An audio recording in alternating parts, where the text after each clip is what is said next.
Hello friends, आज हम लेके आए हैं आपके लिए भौतिकी। ये आप देख सकते हैं यहाँ पर बीएससी तृतीय वर्ष क्वांटम यांत्रिकी ठोस अवस्था भौतिकी युक्ति यानी माइनर। यानी ये कौन सा दोस्तों है? ये सेकंड पार्ट है। ये सेकंड पार्ट है। फिजिक्स दो जो है दो पार्टों में डिवाइड है। एक मेजर वालों के लिए फर्स्ट और सेकंड पार्ट दोनों पढ़ने पड़ते हैं, और जो माइनर या इलेक्ट्रो में होता है उसको केवल सेकंड पार्ट पढ़ना होता है, बाकी दूसरा पार्ट नहीं पढ़ना होता है। तो दोस्तों आज हम आपके लिए लाए हैं जो कि मेजर के लिए है, जो जिसका जो है भौतिकी मेजर में है उसका दूसरा पार्ट क्या है आपका। ये दूसरा पार्ट ही आपको मेजर वालों को भी पढ़ना पड़ेगा, और जिसका जो है माइनर है या इलेक्टिव है उसको दोस्तों केवल ये सेकंड पार्ट पढ़ना होगा, बाकी किसी को नहीं पढ़ना है। ठीक, ये दोस्तों केवल साइंस मैथमेटिक बीएससी वालों के लिए है। यहाँ आप देख सकते हैं 2024। ये दोस्तों कुछ इस प्रकार है। आपको यहाँ पर हम सिलेबस दिखा रहे हैं, यहाँ देख सकते हैं। ये कुछ आपका इस प्रकार क्वांटम यांत्रिकी का जो है सेकंड पार्ट, ये कुछ इस प्रकार आपका सिलेबस रहेगा। इकाई एक में दिया गया है क्वांटम यांत्रिकी का परिचय। इसके बाद यहाँ पर चंद्रशेखर वेंकट रमन की एक संक्षिप्त जीवनी, ये सब दोस्तों दिया गया है। सेकंड यूनिट है क्वांटम यांत्रिकी के अनुप्रयोग एवं परमाणु संरचना। थर्ड इकाई है इसमें बहु इलेक्ट्रॉनी और परमाणु। यहाँ आप देख सकते हैं कुछ इस प्रकार है। यहाँ पर चौथी इकाई है यहाँ पर ठोस अवस्था भौतिकी, और पांचवी अर्धचालक युक्तियाँ। इसके बाद दोस्तों यहाँ पर आप देख सकते हैं इकाई एक में दोस्तों जितने भी क्वेश्चंस हैं यहाँ पर दिख रहे हैं आपको, ये सब आपको क्वेश्चंस यहाँ पर देखने को मिलेंगे विद सॉल्यूशन। यहाँ पे दीर्घ उत्तरीय नीचे दिए गए हैं कुछ, बाकी आपको पलटा के हम दिखा रहे हैं कुछ दोस्तों। यहाँ पे ये कुछ इस प्रकार रहेंगे यहाँ पर क्वेश्चंस, ये पहली यूनिट के ही हैं। इसके बाद यहाँ पर आप देख सकते हैं सेकंड यूनिट के आ गए हैं। ये आपके सेकंड यूनिट के कुछ इस प्रकार के क्वेश्चंस रहेंगे। अब इसके बाद यहाँ पे देख रहे हैं सेकंड यूनिट के ही हैं क्वेश्चंस, कुछ इस प्रकार से आपके यहाँ पे क्वेश्चंस हैं। इसके बाद ये थर्ड इकाई आएगी। इसके बाद यहाँ पर अगर देखें यहाँ पर फोर्थ इकाई है। इसके बाद यहाँ पे आपकी 5 इकाई है। 5 के बाद दोस्तों यहाँ पे डायरेक्ट आपका जो है यहाँ पे इकाई एक आ जाएगा, यानी इसमें टोटल कितनी इकाई हैं? 5 इकाई हैं। तो यहाँ से दोस्तों हम जो है क्वांटम यांत्रिकी का परिचय यहाँ से हम स्टार्ट करेंगे। पहली इकाई है, और यहाँ पे दोस्तों जो मैंने आपको क्वेश्चंस दिखाए थे पहली इकाई में, वही दोस्तों यहाँ पे आपको क्वेश्चंस देंगे। तो यहाँ पे दोस्तों हमें हर एक क्वेश्चंस नहीं देखना है, केवल हम इम्पॉर्टेंट क्वेश्चंस देखेंगे। जितने भी इम्पॉर्टेंट प्रीवियस ईयर क्वेश्चंस हैं जो आने वाले हैं उन्हीं को देखना है, बाकी जो है फालतू के क्वेश्चन हम यहाँ पे नहीं देखेंगे। तो जैसे दोस्तों ये हैं, ये एक एक नंबर में आ जाते हैं, अक्सर ये आते भी हैं, आ भी चुके हैं। तो इनको दोस्तों हम इनको छोटे छोटे तो दोस्तों हमको छोड़ना ही नहीं है, क्योंकि ये दोस्तों एक एक नंबर में आ जाते हैं, और ये प्रीवियस ही हैं, आ भी चुके हैं। मैं आपको यहाँ पे पेपर में भी दिखा दूँगा, मेरे पास यहाँ पे पेपर भी उपलब्ध हैं 2023-22 का और 24 का भी है। इसके बाद यहाँ पर हम क्वेश्चंस देखें, तो ये दोस्तों आप नोट्स करते जाना है या नोट्स बनाते जाओ। आप एक अलग से कोई भी कॉपी लेके इसको आपको नोट करते जाना है। यहाँ पे चंद्रशेखर वेंकट रमन की एक संक्षिप्त जीवनी लिखिए। लघु उत्तरीय प्रश्न है, छोटे छोटे क्वेश्चन से एक एक नंबर में आते हैं।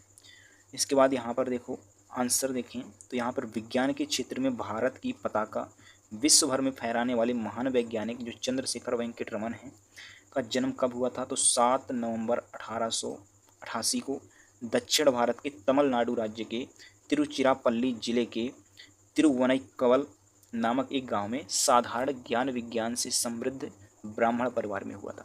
यानी ये क्या है? चंद्रशेखर वेंकट रमन जो है एक ब्राह्मण है। इनका जन्म कब हुआ था? 7 नवंबर 1888 को हुआ था। कहाँ हुआ था? तो ये भी लिख देना है, तमिलनाडु के राज्य तिरुचिरापल्ली जिले में हुआ था। अगर आपको ये नहीं याद करना है तो मत याद करना, इतना ही लिख लेना, हो जाएगा। इसके बाद वे अपने माता पिता की कौन सी दूसरी संतान थी, और इसके बाद आपको लिख देना है कि ये विज्ञान के क्षेत्र में जो है भारत की पताके विश्व भर में फहराने वाले महान वैज्ञानिक के नाम से जाने जाते हैं। या आप पहले भी इसको लिख सकते हैं, तो आगे पीछे किसी भी प्रकार आप लिख सकते हैं। ये आपका तरीका है लिखने का, आप चाहे जैसे लिख सकते हैं। बस आपको एक प्रकार से नज़र देखना है और आपको दिमाग में चढ़ा लेना है कि इनका जन्म कब हुआ था, और इनका माता पिता कौन थे या नहीं है यार। तो एक प्रकार याद करना कि ब्राह्मण परिवार से हैं, माता पिता की एक प्रकार से दूसरी संतान थी, और इन्होंने क्या है विज्ञान के क्षेत्र में याद रखना है, विज्ञान के क्षेत्र में इन्होंने जो है बहुत बड़ा योगदान दिया है। तो आप किसी प्रकार की भाषा यूज कर सकते हैं। इसके बाद अगर आपको और भी इसमें जोड़ना है तो आप और भी इसके आगे लिख सकते हैं, कुछ भी उनका आगे का जो है जीवन लिख सकते हैं, कुछ जीवन परिचय से रिलेटेड। जैसे यहाँ पे सेकेंड क्वेश्चन है। बाकी दोस्तों 1 नंबर के लिए इतना लिखना बहुत है, इससे ज़्यादा लिखना आपको नहीं। इसके बाद सेकेंड है, सीवी रमन ने किसकी खोज की थी? तो सीवी रमन ने किसकी खोज की थी? तो दोस्तों सीवी रमन इन्हीं को बोलते हैं, चंद्रशेखर वेंकट रमन को ही दोस्तों इसको शॉर्ट फॉर्म है सीवी रमन।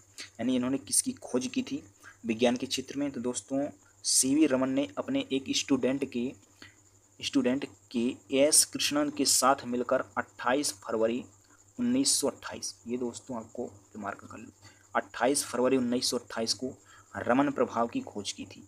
यानी दोस्तों इन्होंने किसकी खोज की है? रमन प्रभाव। ये दोस्तों ये आपको याद रखना है, छोटी छोटी चीज़ें हैं, जिसे रमन स्कैटरिंग यानी रमन स्कैटरिंग भी कहा जाता है। यानी रमन प्रभाव, रमन इफेक्ट को हम रमन स्कैटरिंग भी कहते हैं। इनके खोज के उत्सव में जो है प्रत्येक वर्ष 28 फरवरी को राष्ट्रीय विज्ञान दिवस मनाया जाता है। तो ये दोस्तों इम्पॉर्टेंट फैक्ट है। तो यहाँ पर दोस्तों हम अभी यहाँ तक हो गया है, सेकेंड क्वेश्चन तक हमने जो है देख लिया है। यानी जो है सीवी रमन ने किसकी खोज की थी? तो दोस्तों एक बार मैं आपको अच्छे से समझा दूँ। उन्होंने अपने स्टूडेंट के साथ जो है, एक स्टूडेंट था उनको जो है, स्टूडेंट कौन था? तो एस कृष्णन, इसके साथ मिलकर इन्होंने जो है 28, ये दोस्तों आपको डेट याद रखनी है, 28 फरवरी 1928, 28 फरवरी 1928 को किसकी खोज की थी? तो रमन प्रभाव की खोज की थी। और इसको क्या बोलते हैं? रमन स्कैटरिंग भी कहते हैं। इसीलिए जो है 28 फरवरी को क्या मनाया जाता है? राष्ट्रीय विज्ञान दिवस। ठीक, ये आपको यहाँ तक याद करना है। तो छोटी छोटी चीज़ अगर यहाँ पर आप याद कर लेंगे तो दोस्तों आपको ये चीज़ अपने आप आपको बन जाएगी। तो रमन प्रभाव यानी रमन है, इन्होंने रमन प्रभाव की खोज की थी, बस इनको रमन स्कैटरिंग भी बोलते हैं। तो ये छोटी छोटी जो है चीज़ें आपको जो है दिमाग में डाल लेनी है। थर्ड क्वेश्चन है, प्रकाश विद्युत प्रभाव को विस्तार से समझाइए। यानी प्रकाश विद्युत प्रभाव, आखिर प्रकाश विद्युत प्रभाव क्या है, इसको विस्तार से समझाना है। जबलपुर 2016 में आया हुआ क्वेश्चन है। ये दोस्तों हम कल क्वेश्चंस देख लेंगे, क्योंकि थोड़ा लेंथी क्वेश्चंस हैं, देख सकते हैं आप।